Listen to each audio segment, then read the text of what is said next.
वाहिगुरु जी का खालसा वाहिगुरु जी की फ़तेह। दोस्तों, इस वीडियो में हम बात करेंगे स्वर और मात्राओं की। तो चलिए शुरू करते हैं। दोस्तों, पंजाबी में 12 मात्राएं होती हैं और 3 स्वर ऊड़ा, एड़ा, ईड़ी होते हैं। ऊड़ा और ईड़ी को हम बिना मात्रा के प्रयोग नहीं कर सकते हैं, जबकि एड़ा को हम मात्रा के साथ और बिना मात्रा के ही प्रयोग कर सकते हैं। दोस्तों, जैसे हिंदी में छोटी ई, बड़ी ई, छोटी ए और बड़ी ए होती है, पंजाबी में भी इसी प्रकार बनाते हैं। दोनों में कोई अंतर नहीं होता है। तो इस टेबल की मदद से हम समझने का प्रयास करते हैं। दोस्तों, सबसे पहले हम लिखते हैं छोटा आ। इसका कोई चिन्ह नहीं होता है, तो पंजाबी में हम इसका जो रूप है, इसको हम लगा मात्रा बोलते हैं। लगा मात्रा, तो पंजाबी में हम इसको लिखेंगे एड़ा। एड़ा लिखेंगे, लेकिन इसका कोई चिन्ह नहीं है। और इसका जो नाम है पंजाबी में, उसे हम बोलते हैं मुक्ता। इसको हम हिंदी में जब प्रयोग करते हैं तो व्यंजन के साथ, तो इसको हम बोलते हैं 12 खड़ी। और जब व्यंजन के साथ पंजाबी में प्रयोग करते हैं तो उसे बोलते हैं हम मुहारनी। यहाँ पे हमने लिखा क और पंजाबी में कक्का। अगला हमारा जो दीर्घ स्वर है, दीर्घ स्वर मतलब जो देर तक बोला जाए, और अल्प स्वर मतलब जिसको हम थोड़े समय के लिए बोलते हैं। तो जैसे इसको हम बोलते हैं अ, और इसको हम बोलेंगे, इसका हम उच्चारण करेंगे आ। इसका यह चिन्ह होता है हिंदी के अंदर। पंजाबी में एड़ा लिखेंगे और चिन्ह भी इस प्रकार से बनाएंगे, लेकिन यहाँ पे आप देखेंगे कि अक्षर के बराबर ही है, लेकिन यहाँ पर अक्षर के बराबर नहीं होता है पंजाबी में। इसको हम सिर्फ आधा ही बनाते हैं और यह इसका चिन्ह है। इसका जो नाम है, इसको हम बोलते हैं कन्ना। और इसका हिंदी में जब हम प्रयोग करेंगे तो का के साथ आ का डंडा का, और पंजाबी में इसका प्रयोग करेंगे कक्का, कन्ना, का। अगला हमारा अल्प स्वर छोटी की मात्रा आती है।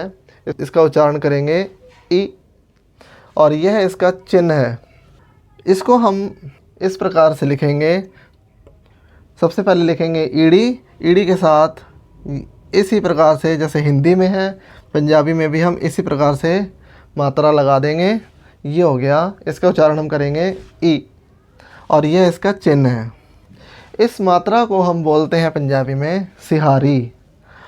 इसका हम हिंदी में प्रयोग करेंगे कक्का छोटी की मात्रा की, और पंजाबी में इसका हम प्रयोग करेंगे कक्का सिहारी की। अगला हमारा दीर्घ स्वर है बड़ी। बड़ी ई हम इस प्रकार से हिंदी में लिखते हैं, आपने बनाई होगी। इसका जो चिन्ह है वह इस प्रकार से होता है जब व्यंजन के साथ इसे प्रयोग करते हैं। तो इसको हम पंजाबी में जब लिखेंगे तो ईड़ी लिखेंगे, और ईड़ी के साथ इस प्रकार से जैसे हिंदी में लिखा है, ऐसे ही बड़ी की मात्रा इसमें लगाएंगे। तो यह इसका चिन्ह हो गया। ईड़ी के साथ इस प्रकार से लिखा, और इसका हम उच्चारण करेंगे ई। इसको हम पंजाबी में बोलते हैं बिहारी। जैसे यहाँ छोटी की मात्रा को हमने बोलते हैं सिहारी, और बड़ी की मात्रा को हम बोलते हैं बिहारी। यह सिर्फ इसका नाम है मात्रा का। हिंदी में इसको हम प्रयोग करेंगे का के साथ बड़ी की मात्रा की, और पंजाबी में कक्का बिहारी की। अगला हमारा अल्प स्वर है छोटा ऊ, जिसका उच्चारण हम करते हैं उ, और यह इसका चिन्ह है। पंजाबी में लिखने के लिए हम सबसे पहले ऊड़ा लिखेंगे, और इसके नीचे इस प्रकार से हम बनाएंगे चिन्ह। यहाँ पर हमने हिंदी में मिलाया है, लेकिन यहाँ हम मिलाएंगे नहीं, यहाँ पर हम इस प्रकार से बनाएंगे। तो यह इसका चिन्ह हो गया, और इसका उच्चारण है उ। और पंजाबी में इसका जो नाम है इसको हम बोलते हैं औंकड़। हिंदी में इसका जब हम प्रयोग करेंगे तो का के नीचे छोटे की मात्रा कु, और पंजाबी में कक्का औंकड़ कु। अगला हमारा दीर्घ स्वर है बड़ा ऊ। इसका हिंदी में जो चिन्ह है वह इस प्रकार से होता है। यहाँ आप देखेंगे इस प्रकार से है, यहाँ पर इस प्रकार से है। और इसको हम पंजाबी में लिखने के लिए सबसे पहले हम ऊड़ा लिखेंगे और ऊड़े के नीचे 2 लकीरें ऐसे काट देंगे। जैसे आपने यहाँ पहले देखा था, यहाँ पे हमने 1 लकीर काटी थी और यहाँ पर हमने 2 लकीर काटी हैं। तो यह हम थोड़ा गोलाई में हम लिखेंगे तो इस प्रकार से। यहाँ पे हमने मिलाया है लेकिन यहाँ पे भी हम मिलाएंगे नहीं, तो इस प्रकार से 2 लकीर काट देंगे। तो यह बड़े ओ की मात्रा पंजाबी में होती है और इसका उच्चारण होता है ऊ। इसको हम पंजाबी में दुलैंकड़े बोलते हैं।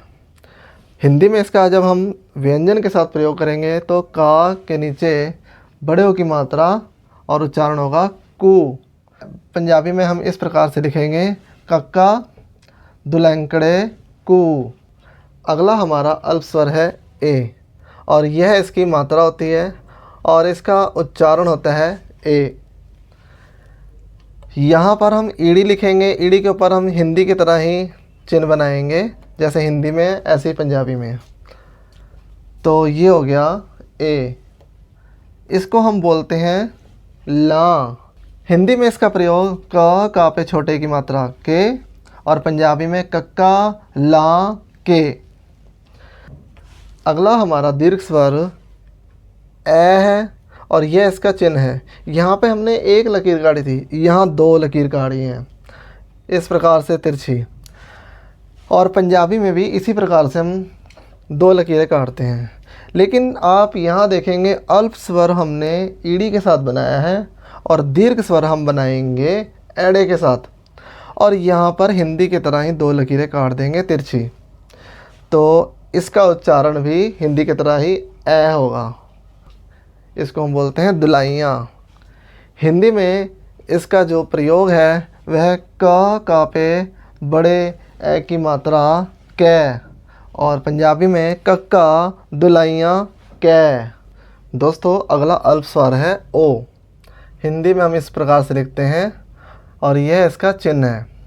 पंजाबी में लिखने के लिए सबसे पहले हम ऊड़ा बनाएंगे और ऊड़े को हम पूरा मिलाएंगे नहीं और इसका थोड़ा सा मुँह खोल देंगे। इस प्रकार से आप देखेंगे ऊड़ा हमने बनाया और ये ऊड़ा हो गया, लेकिन हम इसको यह नहीं मिलाते, ये सिर्फ इतना ही होता है। तो ये हो गया ओ।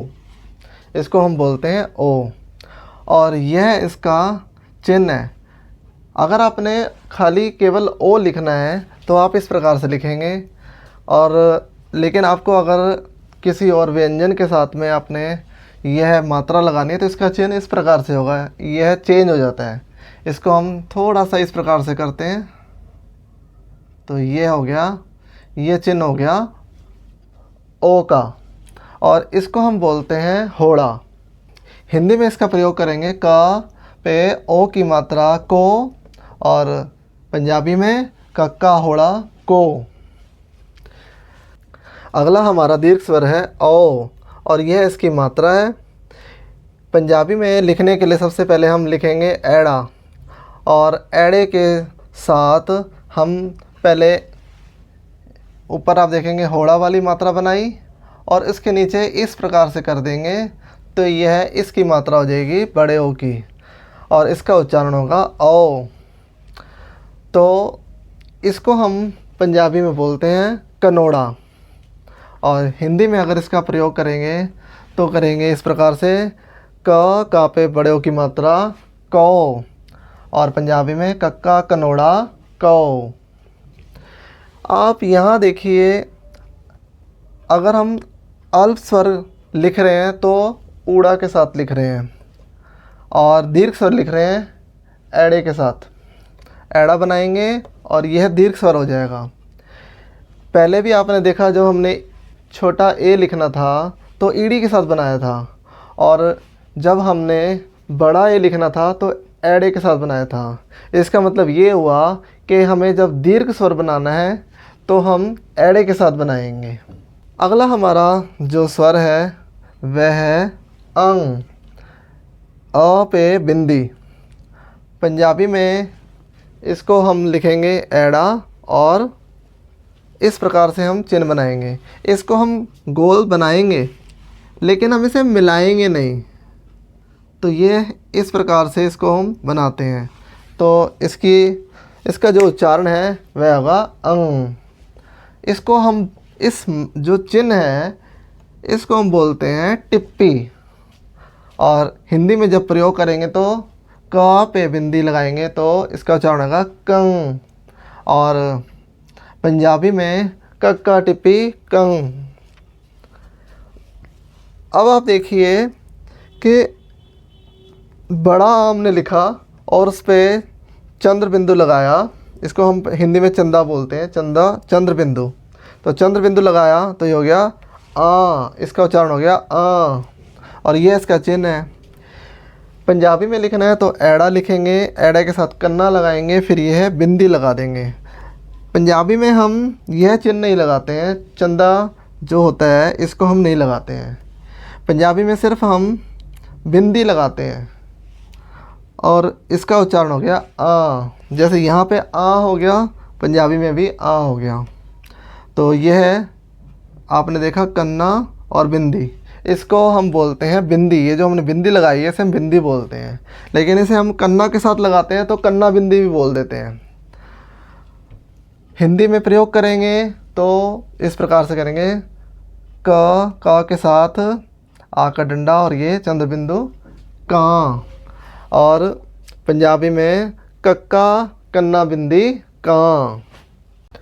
दोस्तों, स्वर और मात्राओं में अभी हमने बात करी थी कि हम इस प्रकार का चिन्ह बिंदी के साथ नहीं लगाते हैं।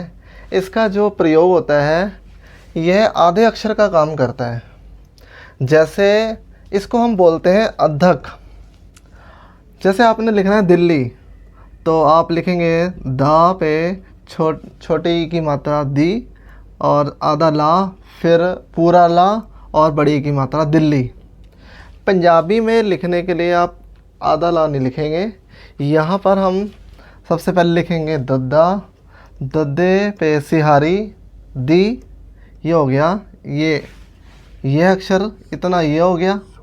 उसके बाद ये वाला हमने ला लिखा, लल्ला, लल्ले पे बड़ी की मात्रा यानी बिहारी। अब ये जो आधा ला है इसको हमने लिखना है तो इसका जो उच्चारण है यह अक्षर करेगा, यह अद्धक इसका उच्चारण करेगा। तो हमने लिखा, अगर हम इसको ना लगाएं तो ये हो गया दिल्ली। लेकिन हम जब हम इसको लगा देते हैं, अद्धक को हम जब लगा देते हैं तो यह बन गया दिल्ली। इसका उच्चारण इस प्रकार से करेंगे दिल्ली। हिंदी के अंदर एक स्वर होता है री, ऋषि वाला, ऋतु वाला, लेकिन पंजाबी में इसका हम प्रयोग नहीं करते हैं। इसको हम इस प्रकार से लिख सकते हैं। अगर हमने किसी का नाम लिखना है तो ररा लिखेंगे और सिहारी लगाएंगे तो ये हो गया री। तो उच्चारण सेम होगा, लेकिन पंजाबी में हम इस प्रकार से लिखते हैं। तो लेकिन यह हम मात्रा के रूप में इसको प्रयोग नहीं कर सकते हैं, तो यह हिंदी में ही होता है। जैसे आपने लिखना है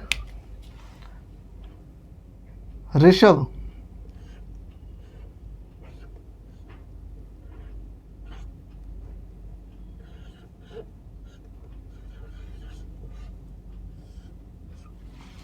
तो आप पंजाबी में कैसे लिखेंगे?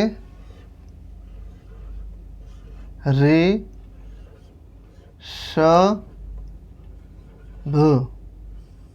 ये हो गया पंजाबी में ऋषभ, ये हो गया हिंदी में और ये हो गया पंजाबी में।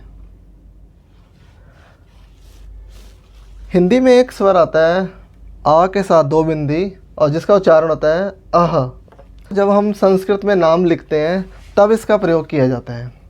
इसी प्रकार से पंजाबी में भी इसका कोई आम जो भाषा है उसमें प्रयोग नहीं किया जाता है, लेकिन आप गुरु ग्रंथ साहिब जी के अंदर आप इसका प्रयोग देखेंगे। 1361 अंग है, उसके अंदर इसका प्रयोग किया गया है। जैसे यहाँ पे लिखा है दद्दा, दद्दे पे सिहारी दी और पैर में ये रा लगाया है, तो हो गया, इसका उच्चारण हो गया द्री। फिर ये ड़ाड़ा, फिर ये टिप्पी दृढ़न, फिर तत्ता दृढ़ंत और णाणा यानी ण दृढ़ंतण। तो यहाँ पर यह हा की ही आवाज़ दे रहा है। जैसे ससा, टिप्पी, सम, पप्पा और बड़े की मात्रा यानी पंजाबी में दुलैंकड़े संपूर्ण ररा णा संपूर्ण। अगर हम ये नहीं लगाते हैं तो ये हो जाएगा संपूर्ण, संपूर्ण। लेकिन अब ये बिंदी लगा दी तो इसका उच्चारण बन जाएगा संपूर्ण, दृढ़ंतण, संपूर्ण। दोस्तों इस वीडियो में इतना ही। अगर आपको वीडियो पसंद आई हो तो वीडियो को लाइक कर देना, और अगर चैनल पर नए हो तो सब्सक्राइब कर देना। और मिलते हैं अपनी अगली वीडियो में। सीखते रहिए, अपना ख्याल रखिए। वाहेगुरु जी का खालसा, वाहेगुरु जी की फतेह।